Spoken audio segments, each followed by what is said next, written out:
असां पंहिंजे दोस्त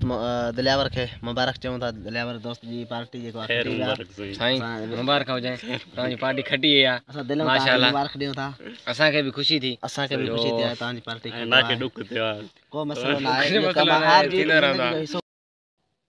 जीअं त दोस्तो मुंहिंजी पार्टी बकरी हुई उहा खटी वई आहे ते मां हिननि ॿिन्हिनि दोस्तनि खे वठी वञा थो सैलून ते हाणे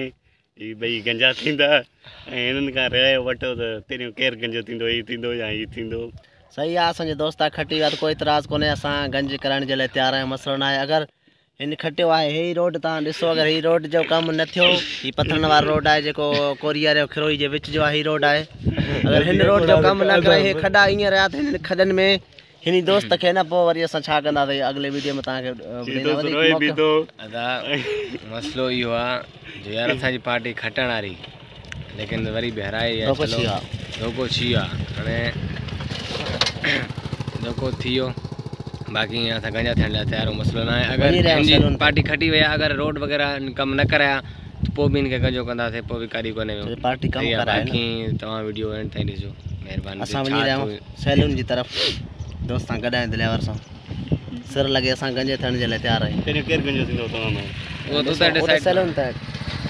हली करे डिस्कस कयूं था। कोई भी मतलब हर जगह ते ॾिसो तव्हां खॾो लॻो पिया पत्थर पिया आहिनि ते राति जो त इलाही सारा टायर पंचर थींदा आहिनि। राति असांजे मोटरसाइकिल जो बि टायर पंचर थियो आहे। दोस्तो असां सैलून ते पुॼी विया आहियूं हाणे हिन टाइम तव्हां ॾिसी रहिया नगद पहुची विया आहियूं सैलून ते सही आहे VIP सैलून आहे पंहिंजो प्रोपराइटर त भूरल शहर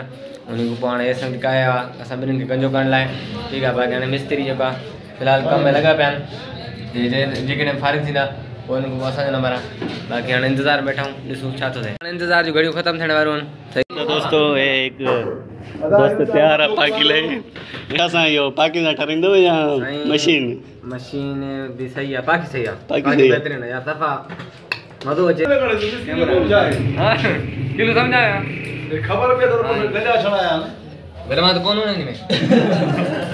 कुछ है बाकी दिखा दे सीधा करवा रहा समझिए अच्छा वो ही हां सीधा कर दे कोई वो नहीं बैठा छते बैठा प्लेट पे लाड़ दा मैं भी तो पता संगत प्लेट दे तो बता दिसो नौ प्लेट दो जरा पुराना ना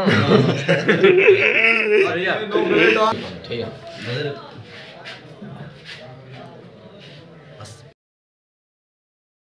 जहां जो पुट जहां को देख जो गंजा कर मैं लार को मोकल ना गंजा गंजो कर अरे शुरुआत क्यों गंजा तेरा पहले जहां वडी तावन त क्या तावन क्यों चलिए पार्टी चल जाओ जका रोड खराब ना पान ठई वेंदा बाकी खबर या बंद फरमाइश कई त गंजा मना तेरे वठी गंजो दीने चाय चाय ॾिसो वायदे त पूरो वधी जाए भला हां गंजो त दीने अरे ये तो वाकई गंजो थियो अरे ये तो वाकई गंजो थियो